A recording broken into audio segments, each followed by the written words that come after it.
E aí galera, tudo bom? Massa! Vamos embora falar de futuro mais um pouquinho. Nós já vimos a parte do will e agora fica faltando a parte do going to, que a gente havia pontuado já para vocês, certo? E enfim, vamos lá. Estruturalmente eles são muito parecidos. Deixa eu te ver aqui, deixa eu te dizer o que eu estou querendo dizer com tudo isso. Eu te pedi naquela aula de will que você fizesse o seguinte, lembra? Eu te pedi que na aula de will você enxergasse o will como uma partícula sem tradução. Eu vou pedir a mesma coisa agora. Este going to, você não vai olhar para dentro dele ali e enxergar o go, que é o verbo ir, que é aquele verbo de vou fazer. Não é isso, tá? Esse jeito da gente falar as coisas no português de vou estudar e vou, não tem isso no inglês, tudo bem? Você vai olhar para esse going to aqui, ó, para esse going to, como uma partícula indissolúvel de linguagem, significa que eu não posso separar esses carinhas, certo? E sendo uma partícula sem tradução que empurra o verbo para o futuro, ou seja, muito parecido com o will. Só que por causa do ing dele, ele precisa que aqui na frente também tenha o verbo to be. Então, enquanto o futuro com will era composto de duas unidades, era o will mais o verbo, tá? Agora não, você vai ter uma estrutura verbal formada por três verbos. Quem? O to be, mais esse going to que não tem tradução de nada, ele está empurrando o verbo para o futuro, mais um verbo normalzão sem mexer também. Agora, quem vai ser esse verbo to be que está aqui, ó? Ué, o verbo to be que a gente já está acostumado a usar lá do simple present. Am, is ou are.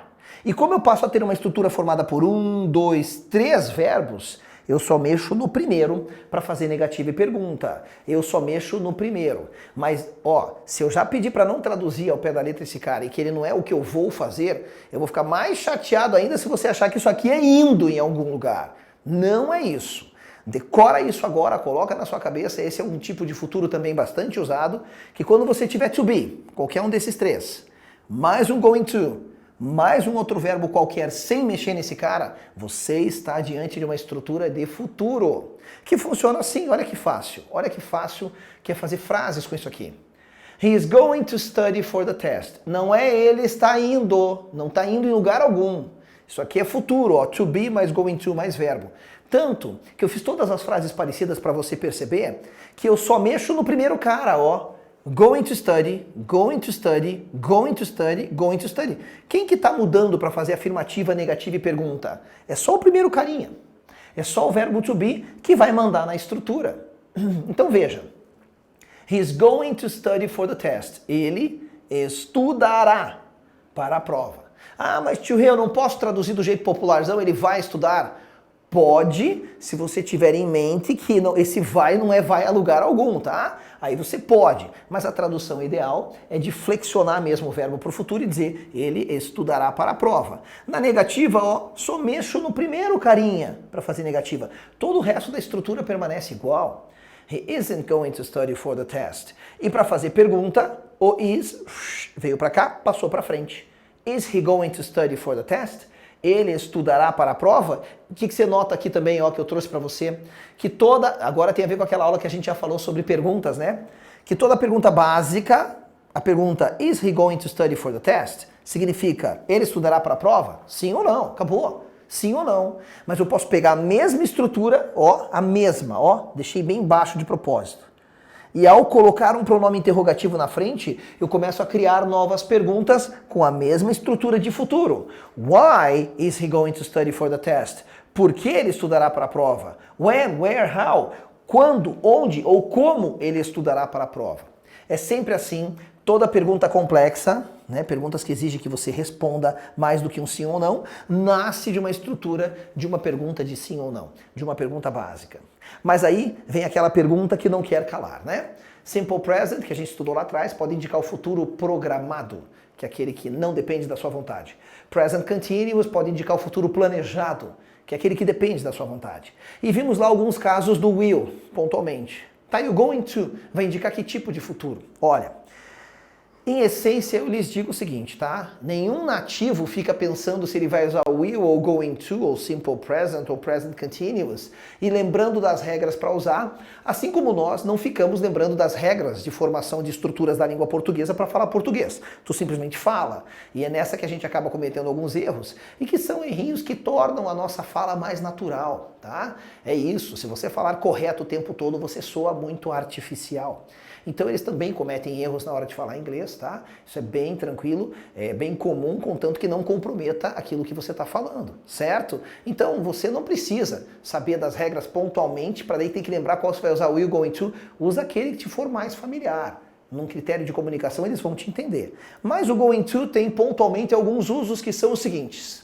Ele indica planos, em estilo informal. Planos têm um certo grau de certeza, né? He's going to travel on the weekend. Ele viajará no final de semana.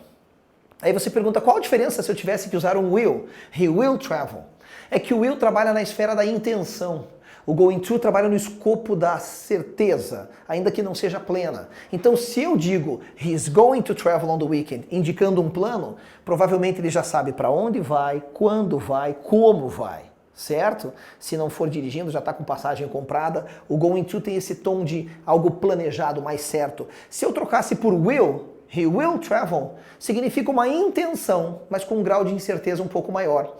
Então provavelmente não saberia se ainda o horário com certeza, enfim, é mais no plano da intenção, né? Agora vamos lá, segundo caso. Opa, prever o futuro com base numa evidência do presente. O que é isso? É quando você vê algo no presente que indica que dá quase certeza de que algo acontecerá a partir do que você está vendo no presente. Olha aqui, ó. Sabe quando você está estudando? Você está estudando lá numa boa, se dedicando, estudando inglês, né? Tá lá fuçando a minha vida na internet, porque eu sei que as pessoas fazem isso, pode ir lá olhar, vai ser muito legal conversar com vocês lá. Aí o que acontece? Aí do nada o dia vira noite. O dia vira noite, preteia todo o céu. Começa a ventar, trovejar, você fala, nossa, velho, olha o céu, vai chover. Pergunto pra você, toda vez que você olhou pro céu, preteou tudo, trovejou, ventou, choveu? Não necessariamente, certo? Mas não é um indício muito forte de que algo vai acontecer? Não é uma evidência? Então está aqui o nosso exemplo. Look at the sky. Olhe para o céu. Vai chover. Choverá. It's going to rain. É um grau de certeza, porque eu tenho uma evidência forte aqui. Mesma coisa quando você olha um casal e a mulher é gestante. E ela já está assim no final da gestação com aquela barrigona linda, né? Eu acho lindo o gestante. Ele tá aquela barrigona assim. E aí o que acontece? Você olha para o casal e você fala isso aqui, ó. They are going to have another baby. Ué, como é que você sabe? Eles terão outro bebê. Você está vendo uma evidência forte no presente, hoje, que é a barriga da gestante, indicando que, com um grau de certeza bastante alto, não pleno, ela vai ter um outro bebê, não é verdade? Então é isso. E aí a gente tem aqui uma terceira situação, terceira e última situação, que é justamente o futuro que já começou a acontecer. E aí vem essa coisa de o going to trabalhar sempre no escopo da certeza. Ainda que não seja uma certeza plena, tem um grau de certeza grande. Porque quando eu digo look out, ó, isso aqui é um phrasal verb, é uma expressão idiomática que significa cuidado. Look out, the dog is going to escape. O americano fala gonna, né? The dog is gonna escape. O cachorro escapará, provavelmente nessa frase, isso já começou a acontecer, então tem um grau de certeza muito grande. De novo, ninguém fica fazendo essa diferenciação dos usos do will e os usos do going to para saber qual vai usar. As pessoas simplesmente usam o idioma com aquilo que lhes for mais confortável. E eu recomendo mesmo para você. Mas vamos dar uma olhadinha aqui. Como que pode cair isso tudo num texto? Vamos dar uma olhadinha? Eu trouxe um texto aqui para vocês, gente, que é uma carta. Existe uma consultora financeira, tá? E alguém mandou uma carta para essa consultora financeira pedindo conselho, porque a pessoa tá para casar e tá achando o comportamento do noivo meio esquisito, então mandou uma carta para essa consultora e ela responde com um monte de tapa na cara, na verdade no sentido figurado, tá bom? Mas vamos lá, olha que texto interessante, principalmente do ponto de vista linguístico, das estruturas que compõem o texto, que é o que nos interessa, certo? Dá uma olhadinha aqui, ó. Vamos ler?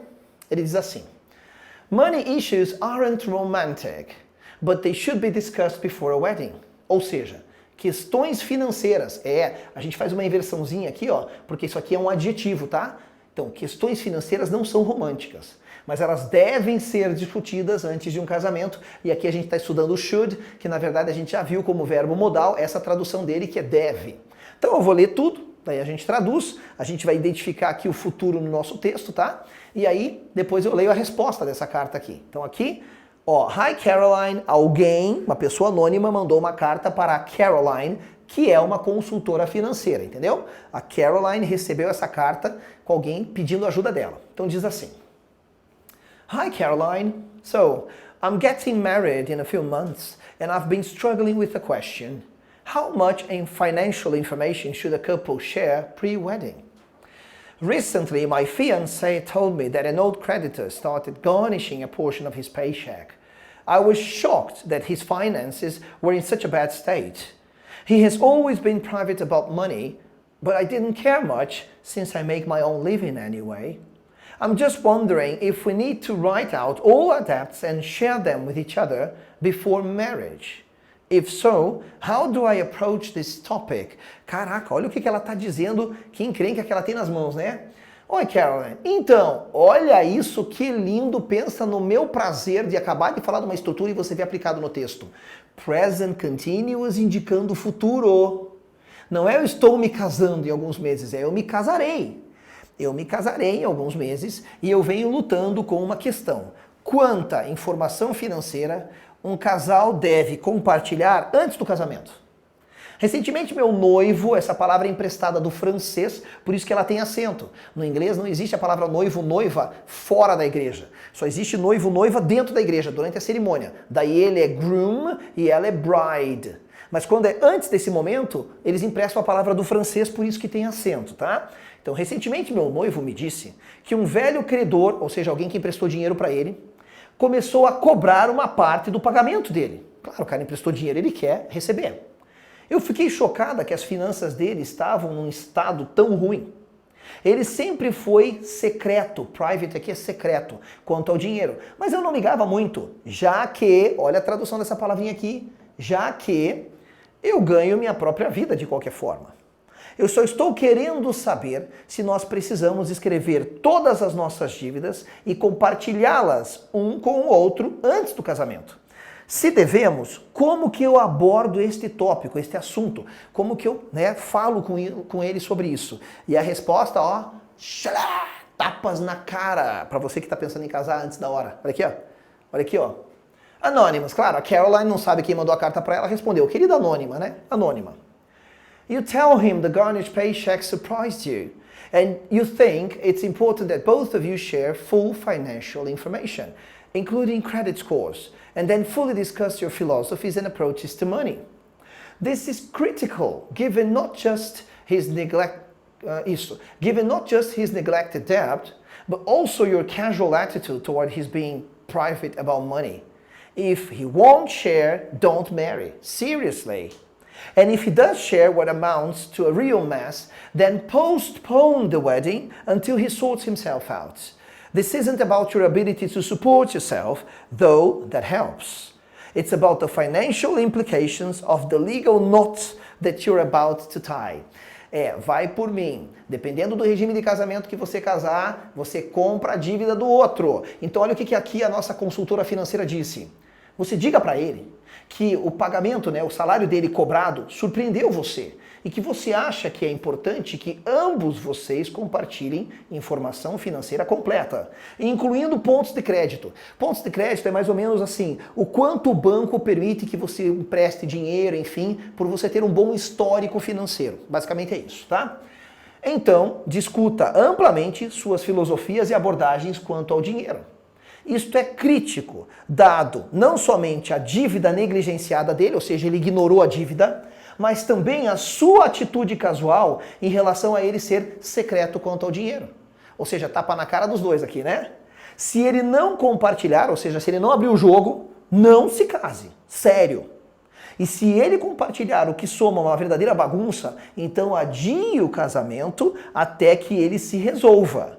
Isso não se trata da sua habilidade de se sustentar, sustentar a si mesma, embora isso ajude. É sobre as implicações financeiras do nó legal que você está prestes a atar. Ou seja, quando você casa com alguém, a vida financeira da pessoa, dependendo do regime de casamento, ela passa a interferir diretamente em você. Esse é o conselho da nossa Caroline, consultora financeira. E é isso. Terminamos a nossa aula de hoje falando de futuro com um pouco de dicas sobre educação financeira. É isso, queridos. Ficamos por aqui e aguardo vocês. Dúvidas, qualquer coisa, estou à disposição. Me encontra no mundo da internet, que o meu objetivo é ajudar vocês além desse momento aqui também. I see you. Bye.